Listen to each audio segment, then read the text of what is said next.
Bonjour Vincent. Bonjour. Quand on lit votre enquête sur ces privilèges accordés aux hauts fonctionnaires depuis des années, privilèges qui perdurent sous l'ère pourtant du nouveau monde voulu par Emmanuel Macron, finalement on pourrait résumer l'histoire par c'est une bande de copains qui nous dirige. Ouais, en tout cas c'est une bande d'anciens énarques. Et plus précisément d'anciens membres ou de toujours membres de grands corps de l'État, c'est-à-dire ceux de l'ENA qui sont sortis dans les 15 premiers et qui sont donc entrés dans ce qu'on appelle les grands corps, c'est-à-dire l'inspection des finances, Emmanuel Macron, le Conseil d'État, Édouard Philippe ou la Cour des comptes.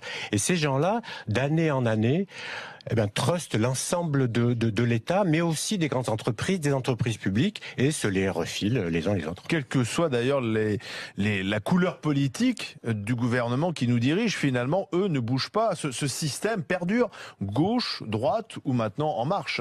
Je cite l'exemple de quelqu'un qui s'appelle Antoine Gosset-Grainville, qui est un avocat d'affaires, inspecteur des finances, grand ami à la fois d'Emmanuel Macron et de François Fillon. Emmanuel Macron, il l'a reçu lorsqu'Emmanuel Macron a démissionné de l'inspection du ministère de l'économie pour créer une boîte de conseil. Et juste après, ce même avocat d'affaires est devenu le principal conseiller de François Fillon. Alors, combien sont-ils payés? Ça, c'est un sujet tabou en France. On ne sait pas précisément, officiellement. Donc, vous avez mené l'enquête et vous nous révélez que plus de 150 cadres de Bercy étaient mieux payés que le chef de l'État en 2015.